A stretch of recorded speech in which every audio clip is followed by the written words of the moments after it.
السلام علیکم، میں ہوں آپ کا میزبان ڈاکٹر حکیم قاری سید قمر رضا اور آپ دیکھ رہے ہیں میرا زمزم ڈیجیٹل پی کے چینل۔ ناظرین، جیسا کہ آپ کو معلوم ہے کہ مشرق وسطیٰ اس وقت ایک ایسے دہانے پر کھڑا ہے جہاں سے واپسی کا راستہ مشکل نظر نہیں آ رہا۔ مارچ 2026 کے یہ دن تاریخ تلخ دن ثابت ہوئے ہیں۔ امریکہ اور اسرائیل کی جانب سے ایران کے خلاف آپریشن کے آغاز نے پورے خطے کو آگ کی شعلوں میں دھکیل دیا ہے۔ تہران سے لے کر آبنہ ہرمز تک ہر طرف بارود کی بو ہے اور عالمی دنیا کی نظریں اس وقت صرف ایک سوال پر ٹکی ہیں: کیا یہ تیسری عالمی جنگ کا آغاز ہے؟ ایرانی قیادت کا نقصان۔ سب سے بڑی اور اہم خبر یہ ہے کہ 28 فروری سے شروع ہونے والے امریکی اور اسرائیلی مشترکہ حملوں میں ایران کے دفاع کو شدید نقصان پہنچا ہے۔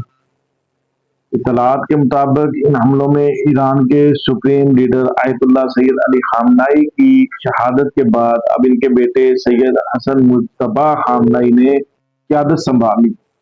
امریکی وزیر دفاع کا دعویٰ ہے کہ امریکہ اور اسرائیل نے اب تک 15,000 سے زائد فضائی حملے کیے ہیں، جن کا مقصد ایران کی بیلسٹک میزائل بنانے کی صلاحیت کو مکمل طور پر مفلوج کرنا ہے۔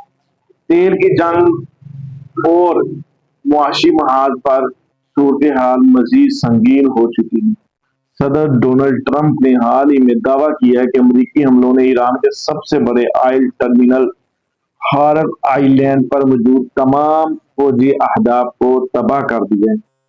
ٹرمپ کا موقف ہے اور کہنا ہے کہ اس نے انسانی ہمدردی کی بنیاد پر تیل کی تصنیعات کو براہ راست نشانہ نہیں بنایا، لیکن اگر ایران نے آبنہ ہرمز میں جہازوں کا راستہ روکا تو وہ اس فیصلے پر نظر ثانی کریں گے۔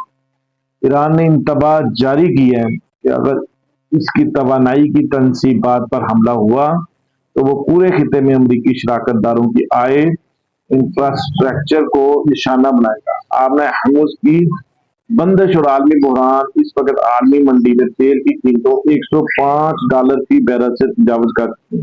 ایران نے آبنہ ہرمز کو تقریباً بند کر دیا ہے، جس کی وجہ سے دنیا کی 20% تیل کی سپلائی معطل ہے۔ امریکہ نے اب تک 7 سے زائد ممالک سے مطالبہ کیا ہے کہ وہ اس تجارتی راستے کو کھولنے کے لیے اپنی بحری طاقت فراہم کریں، جبکہ متحدہ عرب امارات، UAE اور دیگر خلیجی ممالک اس وقت ایران کے ڈرون اور میزائل حملوں کی زد میں ہیں۔ علاقائی اثرات اور پاکستان کا تذکرہ۔ اس جنگ کے اثرات صرف ایران تک محدود نہیں ہیں۔ لبنان میں حزب اللہ اور اسرائیل کے درمیان شدید لڑائی جاری، جبکہ عراق میں امریکی ٹھکانوں پر حملے ہو رہے ہیں۔ دلچسپ بات یہ ہے کہ حال ہی میں ایک ایرانی تیل بردار جہاز آبنہ ہرمز سے نکل کر پاکستان کی جانب روانہ ہوا ہے، جس پر ایران نے پاکستان کی جانب سے دکھائی جانے والی یکجہتی کا شکریہ ادا کیا ہے۔ ایران کے وزیر خارجہ کا کہنا ہے کہ وہ جنگ نہیں چاہتے، لیکن جب تک حملے بند نہیں ہوتے وہ دفاع جاری رکھیں گے۔ دوسری طرف واشنگٹن کسی بھی صورت تہران کو پیچھے دھکیلنے پر بضد ہے۔